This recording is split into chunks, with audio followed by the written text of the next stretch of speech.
Now, let's do abstract reasoning. At galing ito sa isa sa ating mga followers. Since messenger ito galing, hindi na lang natin i-mention kung sino yung nagpapadala or sino yung nag-message sa atin. Ugaliin ko na lang na hindi ko i-mention kapag private message. Marami itong sinesend niya pero kadalasan kasi dito ay nagawan ko na ng tutorial video. So, hanap lang tayo ng mga hindi ko siguro nagawan pa. Katulad nitong sa last part, so explain lang natin. Dito muna tayo, yung pangalawa ay magkaiba yan, then yung pangatlo, yan iba rin. So mas lalong iba yung pangatlo. Ang tanong dito ay, which figure is next in the series?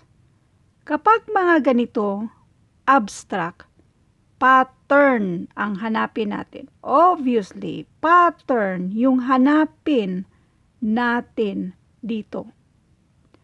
Ano kayang pattern ang meron dito? Mas maganda pa rin kapag praktisado kayo sa mga iba't ibang klaseng pattern or yung mga ganito ba? Mas maganda pa rin lagi kayong nagpa-practice sa pag-answer nito para may idea agad kayo. Na isang tingin mo lang, mag-gets mo na agad kung ano kayang posibleng pattern. Tulad nito, napansin mo ba? 4, 4, 4. Naglaktaw tayo ng isa. So obviously, ito ay 4. May 4 din dyan.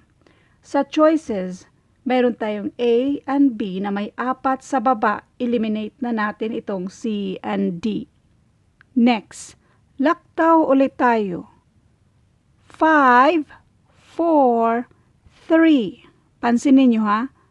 5, 4, 3. So, anong next dyan? Pababa tayo. So, obviously, ang next dyan ay 2. So, may 2 sa taas. So, ang sagot dito ay si letter B.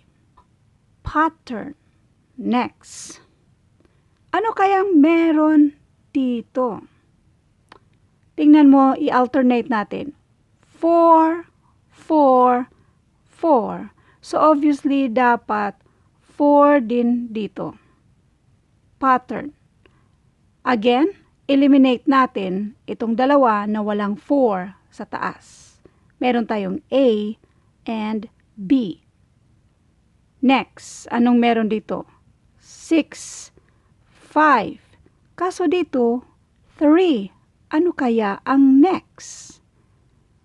Naging 5 siya, minus 1. Naging 3 siya, minus 1, 2. So, minus 2.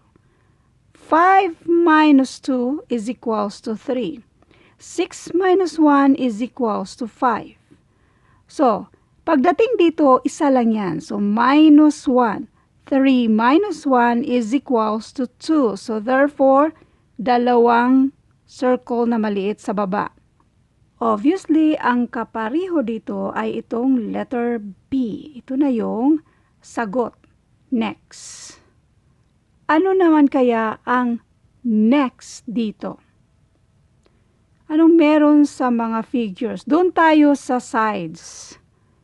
1, 2, 3, 4. Or yung mga lines. 4. Next. 1, 2, 3, 4, 5. 5 straight na line. 1, 2, 3. Tapos ito. 4, 5, 6. 6 na mga straight na lines. So, obviously, ang next dito ay dapat makabuo tayo ng 7 or 7 lines. Yung binigay na answer key natin, yung nagtanong bali, letter D daw ang nandoon. Pero, tingnan mo naman si letter D. Wala siyang pinagkaiba dito sa first na figure natin. 4 pa rin yung lines niya. I-count natin yung may 7 na lines. Dito muna tayo. 1, 2, 3, 4, 5, 6, 7. May 7 yan siya. So obviously, ito na yung sagot. Pero i-count lang din natin yung iba pang mga choices. 1, 2, 3, 4. Apat ito. 1, 2, 3, 4, 5, 6, 7, 8. 8 yan. 1, 2, 3, 4. 4 din. Obviously, pariho lang din itong dalawa. So, eliminate na natin yung dalawa na yan. So, ang sagot dito ay itong letter A, itong first na figure. In case mali yung sagot natin, please comment down below at paki-explain kung bakit yun yung sagot nyo or yun yung sagot sa mismong answer key nito at hindi yung letter A. Thank you for watching and God bless.